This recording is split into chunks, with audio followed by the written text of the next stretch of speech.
March 9 മുതൽ 15 വരെ glaucoma വാരാചരണമാണെന്ന് എല്ലാവർക്കും അറിയാമല്ലോ. കണ്ണിനെ ബാധിക്കുന്ന പ്രധാന രോഗങ്ങളിൽ ഒന്നാണ് ഗ്ലോക്കോമ. എന്താണ് ഗ്ലോക്കോമ? കണ്ണിനുള്ളിലെ മർദ്ദം ഉയരുന്നത് മൂലം കണ്ണിലെ നാഡികൾക്ക് ക്ഷതം സംഭവിക്കുകയും കാഴ്ച തകരാറുണ്ടാവുകയും ചെയ്യുന്ന രോഗാവസ്ഥയാണിത്. ഇതിന്റെ പ്രാധാന്യം എന്തെന്ന് വെച്ചാൽ, ഗ്ലോക്കോമ മൂലം ഒരു തവണ കാഴ്ച നഷ്ടപ്പെട്ടാൽ അത് വീണ്ടെടുക്കാൻ സാധ്യമല്ല. രോഗാരംഭത്തിൽ തന്നെ ഇത് കണ്ടുപിടിച്ചാൽ കാഴ്ച നഷ്ടം നമുക്ക് മന്ദഗതിയിലാക്കുകയോ അത് തടയുകയോ ചെയ്യാം. അടുത്തതായി ഗ്ലോക്കോമയുടെ രോഗലക്ഷണങ്ങൾ.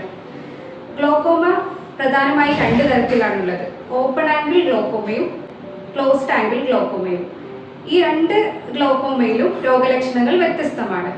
ആദ്യമായി open angle glaucoma. Open angle ഗ്ലോക്കോമയിൽ രോഗത്തിന്റെ പ്രാരംഭഘട്ടത്തിൽ പ്രത്യേകിച്ച് ലക്ഷണങ്ങളൊന്നും ഉണ്ടാവണമെന്നില്ല. പക്ഷെ നമ്മൾ കണ്ടുപിടിക്കുന്ന സമയത്ത്, ആ ഗ്ലോക്കോമ കണ്ടുപിടിക്കുന്ന സമയത്ത് കാഴ്ചയുടെ 40% നഷ്ടപ്പെട്ടിട്ടുണ്ടാവാം. അതുകൊണ്ട് തന്നെ ഈ ഓപ്പൺ ആംഗിൾ ഗ്ലോക്കോമയെ കാഴ്ചയുടെ നിശബ്ദനായ കവർച്ചക്കാരൻ എന്നാണ് വിശേഷിപ്പിക്കുന്നത്. ഇനി ക്ലോസ്ഡ് ആംഗിൾ ഗ്ലോക്കോമയുടെ ലക്ഷണങ്ങൾ. അതിൽ ശക്തമായ തലവേദന ഉണ്ടാവാം, കണ്ണിലെ വേദന, കണ്ണിൽ ചുവപ്പ് നിറം ഉണ്ടാവുക, കാഴ്ച മങ്ങൽ, ഛർദി, ഓക്കാനം, പിന്നെ അതുപോലെ തന്നെ നമ്മൾ ലൈറ്റിലേക്ക് നോക്കുമ്പോൾ മഴവില്ല് പോലെ കാണുക. ഇതൊക്കെയാണ് ലക്ഷണങ്ങൾ. ഇനി ആർക്കൊക്കെയാണ് ഗ്ലോക്കോമ വരാൻ സാധ്യതയുള്ളത്?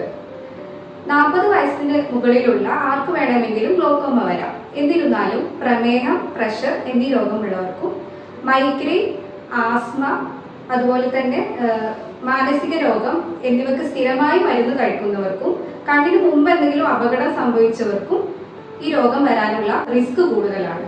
ഗ്ലോക്കോമയെ കുറിച്ച് വേറെ അറിഞ്ഞിരിക്കേണ്ട കാര്യം എന്തെന്ന് വെച്ചാൽ, ഗ്ലോക്കോമ പാരമ്പര്യമായി വരാൻ സാധ്യതയുള്ള ഒരു രോഗമാണ്. അതുകൊണ്ട് തന്നെ കുടുംബത്തിൽ ആർക്കെങ്കിലും ഗ്ലോക്കോമ കണ്ടുപിടിച്ചു കഴിഞ്ഞാൽ നമ്മുടെ അച്ഛനമ്മമാരാവാം, സഹോദരങ്ങളാവാം, മക്കളാവാം, ഇവർക്കൊക്കെ പെട്ടെന്ന് സ്ക്രീനിങ്ങിന് വിധേയരാവേണ്ടതിന്റെ ആവശ്യകത കൂടുതലാണ്. നാഡിയെ ബാധിക്കുന്ന രോഗമായതുകൊണ്ട് തന്നെ നഷ്ടപ്പെട്ട കാഴ്ച പിന്നീട് തിരിച്ചു കിട്ടാത്തത് കൊണ്ടും നേരത്തെ തന്നെ നമ്മൾ ഗ്ലോക്കോമ സ്ക്രീനിങ്ങിന് വിധേയരാവേണ്ടതിന്റെ ആവശ്യകത മനസ്സിലാക്കേണ്ടതാണ്. നമുക്ക് ഗ്ലോക്കോമ വിമുക്തമായ നല്ല നാളേക്കായി ഒരുമിച്ച് കൈകോർക്കാം.